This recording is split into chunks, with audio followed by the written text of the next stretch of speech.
Right, it is day two of meddling with a Matiz, and just having a bit of a nose under here. It's all, oh, have to light the right way up, might help. It's all dry here now, so I might just give it a bit of a rough up with some fine grade, and then we'll get some primer on, I think.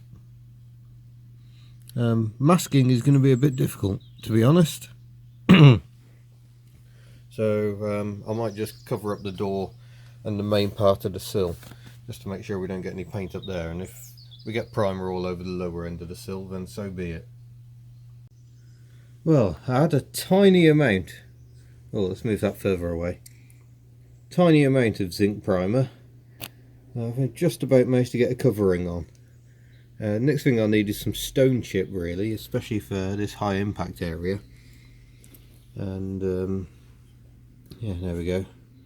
Just about got a nice covering of zinc on, and then we'll try and get some paint made up to match. But that'll certainly be better for now. I might just get a hairdryer on it. That is why my hair is so often wet. It's because the hairdryer is in here, and apparently my lens is dirty again. So there we go, that's a bit better. Yeah, it doesn't like the light contrast. So yeah, because my hairdryer is in the garage, I'm going to use it to dry the paint. Unfortunately, I now don't have the stuff I need to finish this job, because it's one of those jobs that it tends to be how I work. I just impulsively start a job even when I haven't got the stuff in, which is ridiculous. But I knew I had to do something about those rotten sills before they became too rotten. So they're now currently in zinc primer. Zinc primer should hopefully keep the rot at bay.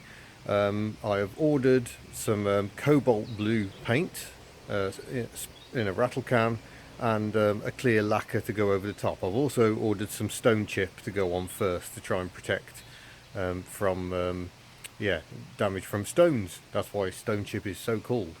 So it's kind of a rubbery type thing. But stone chip in itself, water can get through it, so it's never your final layer. I need paint on top. So yeah, that will hopefully happen a bit later on. Yeah, temporarily at a pause. For me anyway. For you, you're going to be watching this as one seamless thing, but it could be a week before I get back on this job. Stone chip is on, and yeah, that highlights just how crappy it looks, with the paint removed in places and not in others. Nonetheless, hopefully it will be better. Managed to get some on the tyres, that's good. You've got to get a good overspray look going on. Paint has also arrived. Two stage, we've got paint and a clear lacquer as well. I'm pointing at them, I don't know which one's which. We'll just have to wait and see. I've also been experimenting with badges. Look, I've repainted this badge, but it's come out a bit too shiny for the look I'm going for, so I'm not quite sure how to proceed with these. Maybe I should just stick them on as they are. Maybe they're not actually that bad. Okay, the fabric one is quite bad. There's always plenty to do. Absolutely chucking it down with rain, so it's really moist in here. Ideal drying weather for paint and stuff. Blah. Well, I don't think I'm going to win any awards for my paint work, but the Matiz has some paint on it. Particularly impressed with my overspray on the suspension, but that's all part of the fun. Also got some, clearly got some reaction going on in places, so I might have to revisit this again, but still I'm hoping that's better than it was. I'll also put some paint on this door. It looks like there's been a big scrape right along this panel, and at some point it's taken paint off in various places, and there's various scrapes and stuff, so it's never going to be immaculate, but hopefully that's better than it was. Although I can already see in this light that my paint colour match is not perfect. One of the problems being that the stuff out of the can is much fresher than the paint on the car. But nonetheless, this was never meant to be a concourse restoration. It's never in my mind at all.